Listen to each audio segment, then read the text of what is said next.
can't see, like, when you cut these logs, you can't see inside, you know, what you got until you get them. So, putting up some of these guys, and I think I got enough to make not a big load, but make a load to the mill.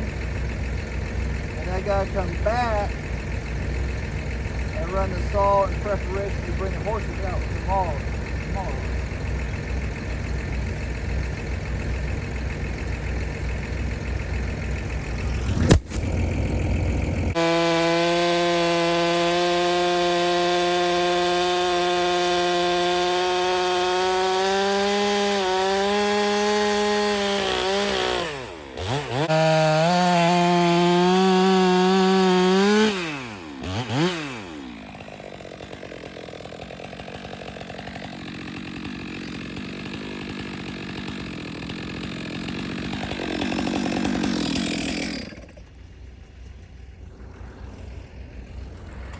All right.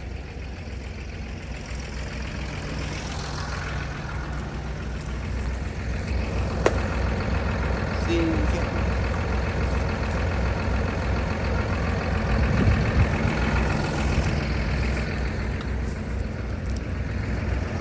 Let's see here how all this pans out.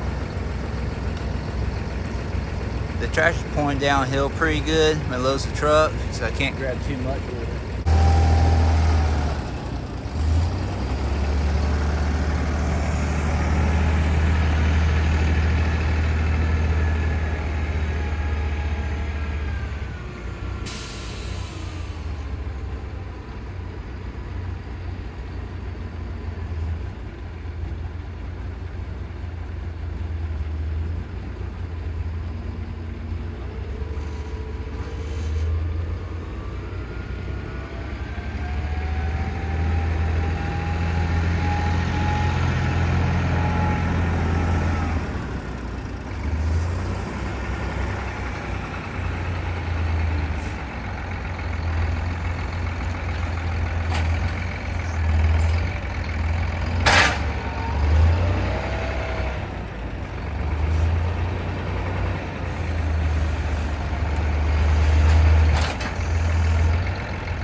Alright guys, so I'm going to strap this down and skip down the mill. It's not a big load, but those are 10, 12 footers, so it'll still do a little something on the board footage.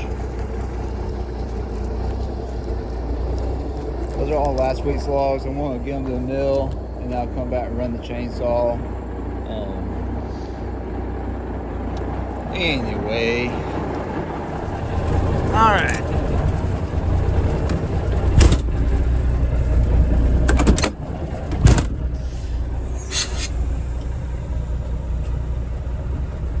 Catch first gear. Strong sycamore. Kind of hit this driveway wrong coming up.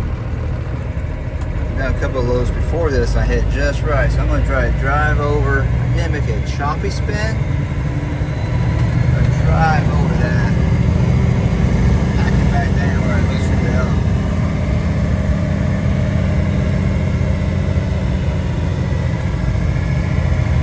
You can see by the embankment how steep this is.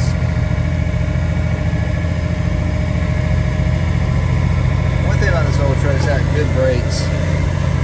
Handles good for as short as it is.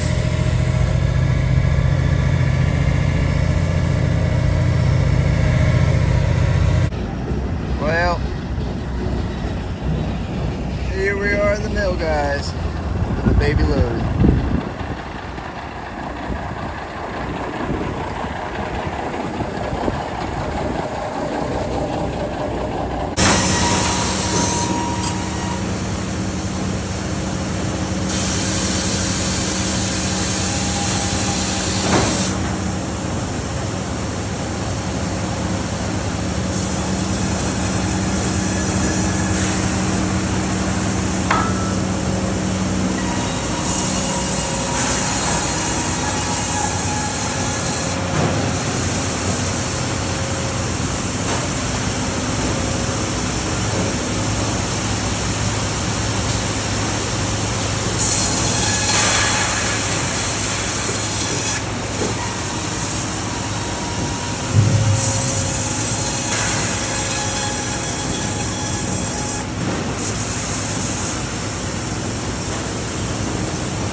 crazy my double barrel horses and my junky old log truck to have a place in this whole system. But they do. It's a beautiful thing. Hey everybody, how we doing? So we're back at the job. I've tried to light these. I have a hard time with them. So we got one more. We've cut quite a few tricky trees around this house. And we got one more. This dude right here is leaning towards the house. We got some others leaning that way but aren't quite so bad. This is one of those type deals where I don't care if I pull fiber or not. I'm gonna try to send them that way, probably cut that little guy out of the way and just send them that way and not on top of the house. If I pull some fiber, I really don't care that much.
So I was wrong. I looked at it again and changed my mind. So I thought this tree it's cranking hard that way. I thought it was a little bit more this way. I was going to try to swing it around in there. That's what I look at it again. I'm going to swing it around there. So I'm going to move the tractor. I'm also going to change. I saw this scar right here. Now this grain was swirly. I didn't want to risk trusting that swirly grain down here. So I went up high, but look, right where I need it. So this tree's cranking hard that way. So this is where I need the good fiber. So I'm gonna walk up even higher and try to find some good fiber out there. And I may just end up leaving a whole bunch of it shoving over the tractor. Don't really care if it's barber chairs or what. It cannot hit the house. All right, so let's see if we can't get some of this.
bit more on the high side. We need to hold more.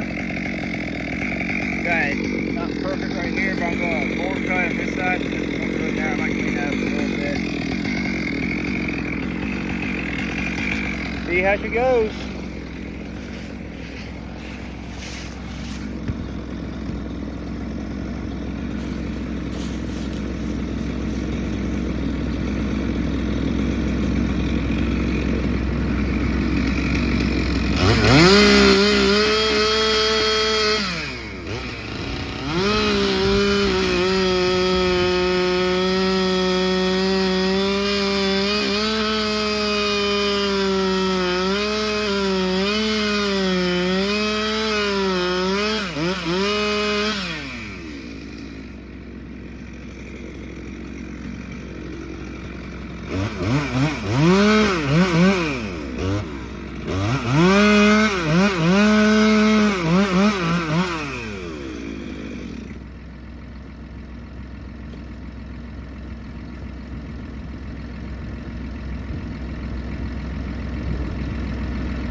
So you can see it's blue, so it's not going to be any good anyhow. I saw that when I was cutting to it last time. I weakened all this up from before, but I left too much holding wood to do a nice clean job, you know, but I didn't care because it's not on the house, you know, and it's turned blue, so I'll butt it off here away, see if the blue leaves it, and yeah, it's just good for some tie logs. The customer wanted it gone. It obviously not financially prudent for me to cut that tree down, but real good customer, and he wants these cut out too. We'll cut those out for him. Then we'll jump off in the hollers. For any of you that are wondering, this is obviously not a how to cut down timber while shoving out a piece of equipment or anything else. I'm just a dumb redneck doing my thing. Don't copy me on anything. And thank you for watching. Take care. God bless.